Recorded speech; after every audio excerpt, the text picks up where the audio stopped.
Think about something you know to be true, a moral stance, your political alignment, or a core assumption about how the world works. Now, trace that belief back to its source. Did you build it through evidence, or did you simply absorb it from the people around you? If it was inherited, that monolithic certainty might be hollower than it looks. In his essay, The Ethics of Belief, W.K. Clifford argued that holding convictions without sufficient evidence isn't just a lapse in logic, it's a moral failing. Philosophical arguments are the machinery we use to detect these failures. They act as a stress test for our assumptions, checking to see if our internal world can actually bear its own weight. Without this constant scrutiny, we are vulnerable to bad ideas, left to navigate the world through a deeply unexamined life. Philosophy uses specific tools to trigger the scrutiny. The first is the aphorism, a dense, highly compressed statement designed to disrupt our common sense. The ancient Greek thinker Heraclitus famously proposed that a person cannot step into the same river twice. Centuries later, Franz Kafka used the same technique in his Zurau aphorisms, producing a series of short, challenging sentences that address the contradictions of faith and existence. These statements work by refusing to provide a clear path to a conclusion. The interpretation requires the reader to confront the friction between the words and their own expectations. Because the meaning is generated by the reader's own internal logic, the resulting shift in perspective feels self-discovered. The realization comes from within rather than being imposed from without. This approach bypasses the natural resistance we have toward being lectured. By forcing us to interpret the text, the aphorism makes us the architect of our own intellectual change.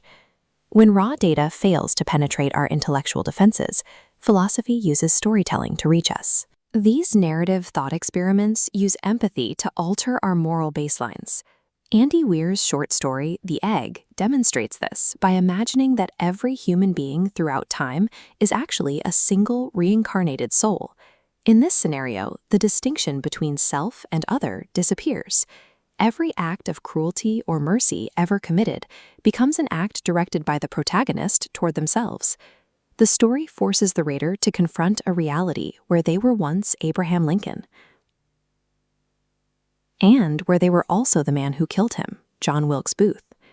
This narrative structure creates a state where universal empathy is the only logical outcome. It demonstrates that a well-constructed story can carry the weight of a radical philosophical argument. By framing these concepts as a lived experience, thought experiments successfully reshape what we believe is true about our connection to the rest of humanity. The most rigid tool in this kit is systematic logic. This is where beliefs are checked for universal consistency and stripped of emotional bias. We see this applied in academic settings to high-stakes issues like abortion or capital punishment, forcing students to look past their intuitions and examine the underlying reasoning. Foundational frameworks such as Kantian autonomy or Aristotelian virtue ethics serve as filters. They provide the rules we use to judge whether our stances on these controversies are actually defensible. When an intuitive belief is applied universally through these logical filters and creates a contradiction, that belief is shattered. Logic dictates that the conviction must be discarded or fundamentally rebuilt. This syllabus highlights the moral case of a lifeboat survival scenario, a situation where simple intuition fails and only rigorous logic can provide a path to a consistent conclusion. Systematic logic requires us to align our fragmented assumptions into a single, coherent worldview that can withstand objective scrutiny. Return once more to the belief you identified at the beginning of this video. By subjecting that belief to the friction of aphorisms, stories, and logic, it begins to change.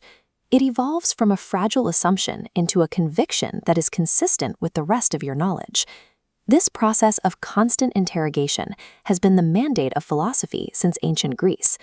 As Socrates famously argued in this text, philosophers offer arguments to question the obvious, because a life lived without this scrutiny is a waste of human potential. These arguments provide the necessary friction to reshape our own minds. They are the tools we use to continuously build a more defensible version of ourselves.